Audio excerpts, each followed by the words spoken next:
Iremos falar sobre a Comissão Própria de Avaliação, a CPA, que ela é responsável por coordenar a autoavaliação institucional desde a elaboração do método, passando por sua implementação e sistematização dos resultados, até a elaboração do Relatório Anual de Avaliação Institucional, que subdizia os planejamentos administrativos e pedagógicos da instituição e é usado pelo INEP-MEC para o recredenciamento institucional e o reconhecimento dos cursos, entre outras atividades. Essa autoavaliação está em obediência à legislação do ensino superior do MEC, que estabelece o Sistema de Avaliação da Educação Superior, o SINEAS, que todos vocês conhecem, né? Que é a Lei 10.861, de 14 de abril de 2004, mais a Portaria MEC 2051, de 9 de 7 de 2004, e o Decreto 9.235, de 15 de 12 de 2017. Vamos falar um pouquinho sobre a Lei 10.861, de 2004. Ela institui o Sistema Nacional de Avaliação da Educação Superior e dá outras providências. Mas nós vamos nos ater agora ao artigo 3º, que fala sobre as avaliações das instituições de educação superior, terá por objetivo identificar o seu perfil e o significado de sua atuação, por meio de suas atividades, cursos, programas, projetos e setores, considerando as diferentes dimensões institucionais.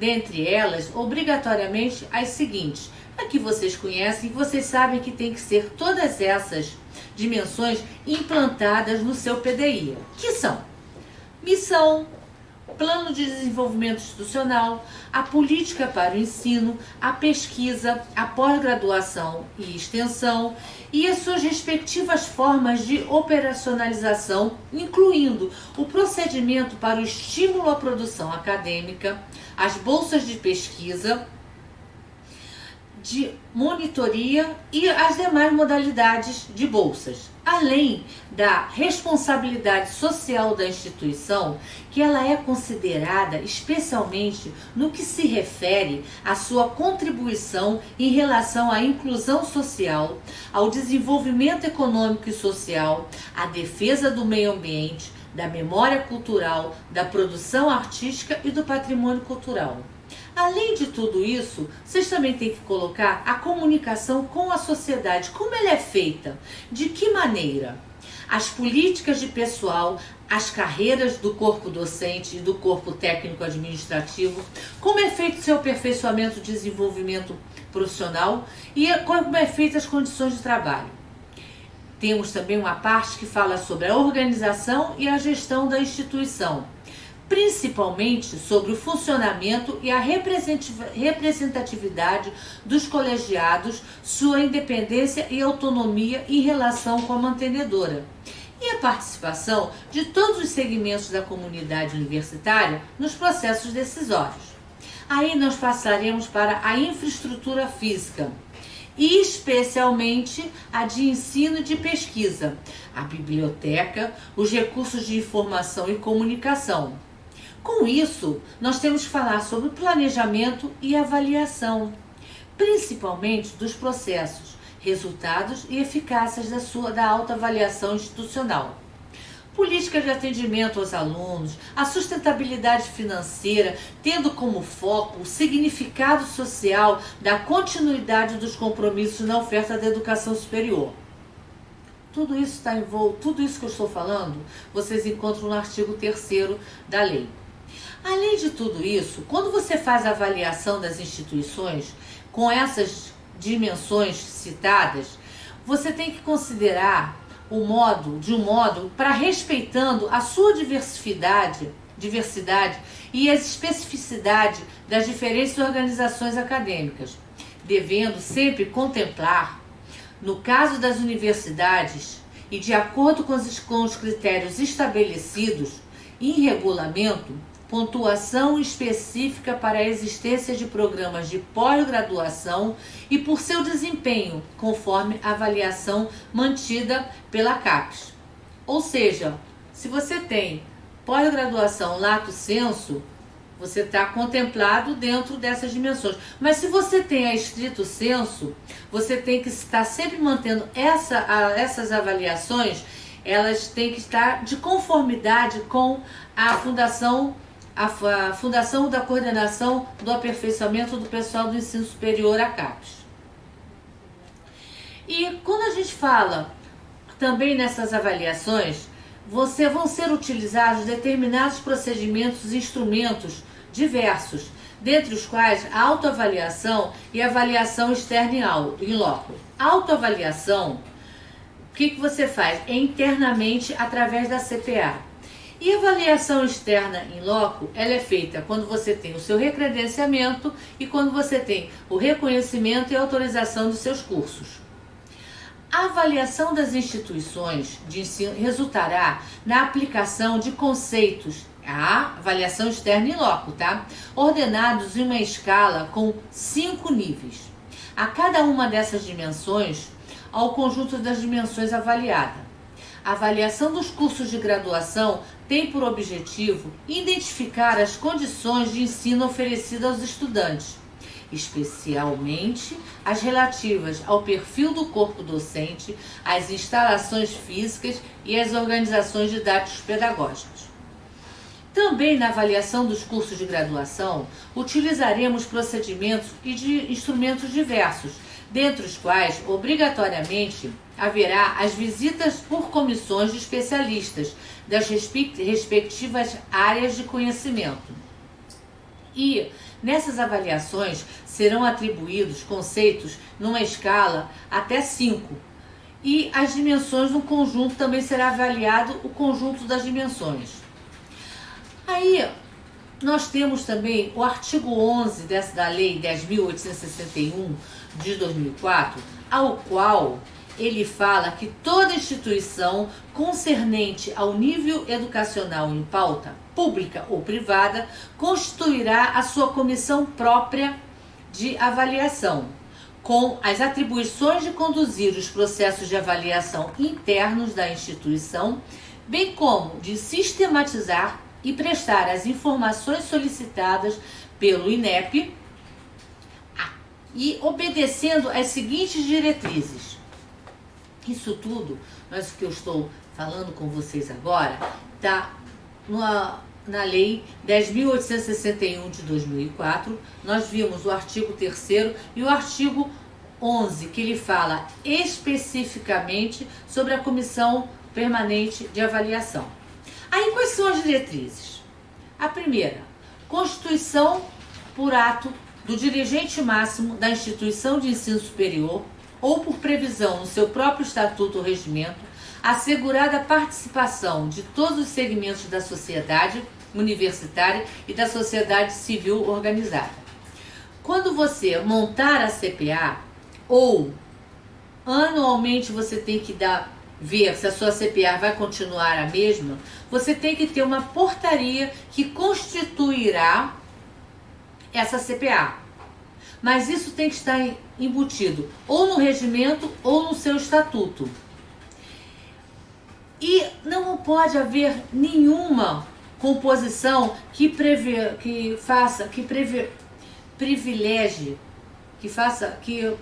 você consiga privilegiar a maioria absoluta dos seus segmentos. Então, se você tem um do corpo docente, um do corpo discente, um representante, você não pode ter 3 representantes do docente.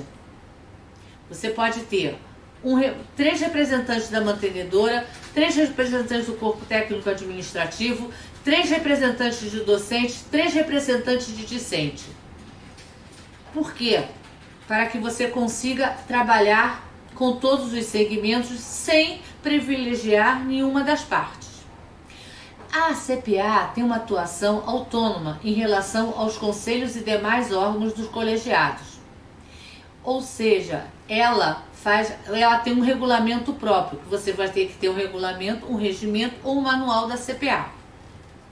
Isso é o que diz a Lei 10.861 de 2004. Só que nós também temos, em cima dessa lei, nós temos a portaria do MEC 2051 de 2004, que ela regulamenta os procedimentos da avaliação do Sistema Nacional de Avaliação Superior, instituída pela Lei 10.861 de 2004. O que ela diz no artigo 9º? A avaliação das instituições de educação superior terá por objetivo identificar o perfil e o significado da atuação destas instituições, pautando-se pelos princípios do respeito à identidade e à diversidade das instituições, bem como a realização da autoavaliação e da avaliação externa.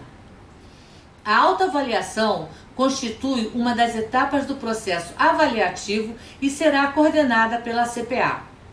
O INEP, ele é responsável pela operacionalização da avaliação no âmbito da SINAES e disponibilizará em meio eletrônico orientações gerais elaboradas a partir das diretrizes estabelecidas pelos CONAAs, com os requisitos e procedimentos mínimos para o processo de autoavaliação, entre os quais inclui-se obrigatoriamente todas aquelas dimensões que nós vimos no artigo 3º. O PDI tem que ter missão, você tem que ter a parte toda do corpo docente, plano de cargos e salário, você tem que ter a parte física, você tem que ter como serão as avaliações e todos aqueles itens.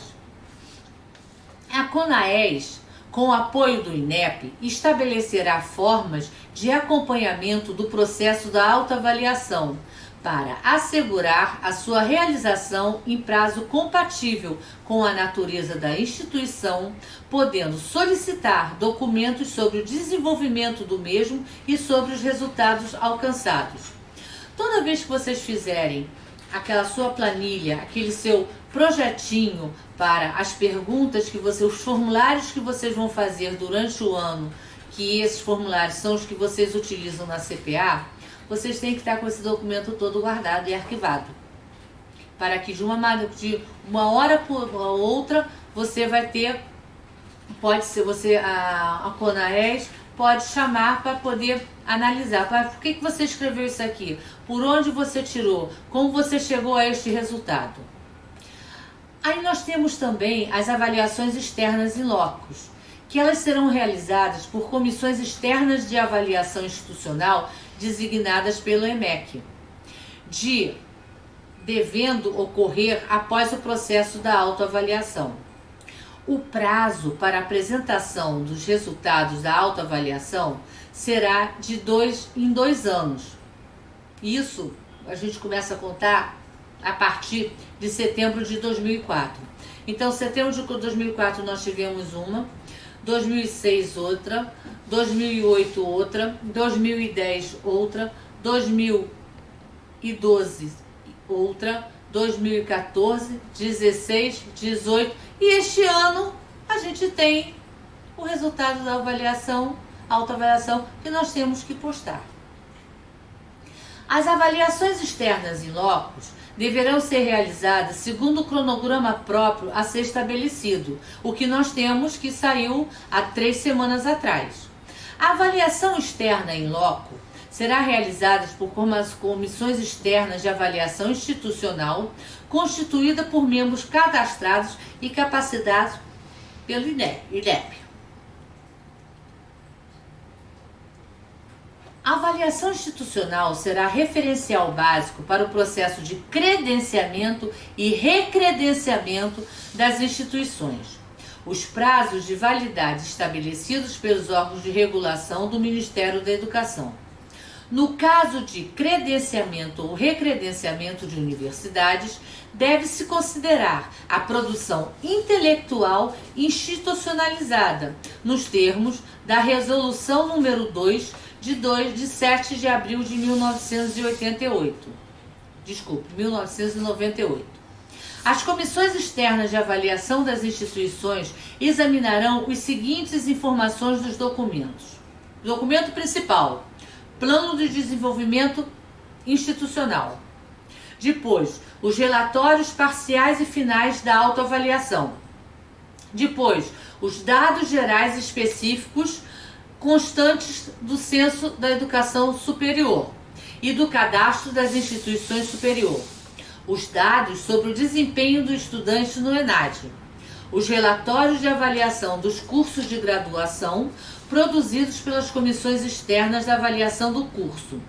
Os dados do questionário socioeconômico que os estudantes, que são aplicados aos estudantes no ENAD.